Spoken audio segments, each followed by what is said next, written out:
तोहर पनवा के सान हमर लिपस्टिक के सान, तोहर पनवा के सान हमर लिपस्टिक के सान, अपन ओठवा से मारब तोहर जान पिया बेचम पान पियाना। नमस्ते प्रणाम, हम अलकार यार वो लोग के बीच में फिर से आगे बनी एक बहुत ही प्यारा झूमर गीत लेके तो वो लोग सुनी जा, जैसा लागे सुन बताएं जा। संडकिए पे खोलम दुकान पिया बेचम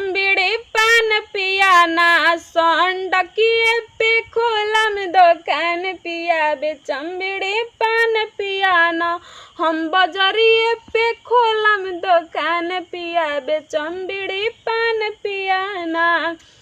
तोहर जुतवा के सान हमर सैंडल के सान, तोहर जुतवा के सान हमर सैंडल के सान, अपन एड़ी से मरब तोहर जान पिया बेचम पान पियाना। बाजरिया में खोलम दुकान पिया बेचम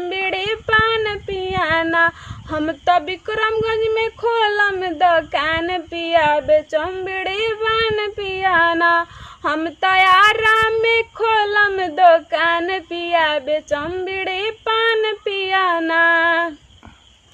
तोहर घड़िया के सान हमर चूड़िया के सान, तोहर घड़िया के सान हमर चूड़िया के सान, अपन गट्टा से मारब तोहर जान पिया बेचम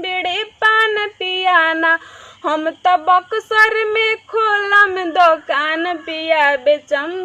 पान पियाना, हम बरहपुर में खोलम दुकान पिया बेचम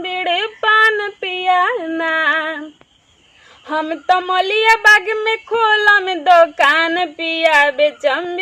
पान पियाना, संडकिए पे खोलम दुकान पिया बेचम पान पियाना। तोहर सटवा के सान हमर सड़िया के सान, तोहर सटवा के सान हमर सड़िया के सान, अपन कमर से मारब तोहर जान पिया बेचम पान पियाना, संडकिए पे खोलम दुकान पिया बेचम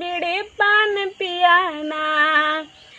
तोहर जुतवा के सान हमर सैंडल के सान, तोहर जुतवा के सान हमर सैंडल के सान, अपन एड़ी से मारब तोहर जान पिया बेचम पान पियाना, हम संडकिए पे खोलम दुकान पिया बेचम पान पियाना, हम तडियाई में खोलम दुकान पिया बेचम पान पियाना, हम तो सासाराम में खोलम दुकान पिया बेचम पान पियाना। तोहर जुल्फी के सान हमर चोटी के सान, तोहर जुल्फी के सान हमर चोटी के सान, अपन चोटी से मारब तोहर जान पिया बेचम पान पियाना, हम संडकिए पे खोलम दुकान पिया बेचम पान पियाना। तोहर पनवा के सान हमर लिपस्टिक के सान, तोहर पनवा के सान हमर लिपस्टिक के सान, अपन ओठवा से मारब तोहर जान पिया बेचम पान पियाना, अपन ओठवा से मारब तोहर जान पिया बेचम पान पियाना, हम संडकिए पे खोलम दुकान पिया बेचम पान पियाना। नमस्ते प्रणाम, हम अलकार यार दरो लोग बताई जाए झूमर गीत कैसा लगल कमेंट करी जा, हम कमेंट कैसे कि पढ़ी ना,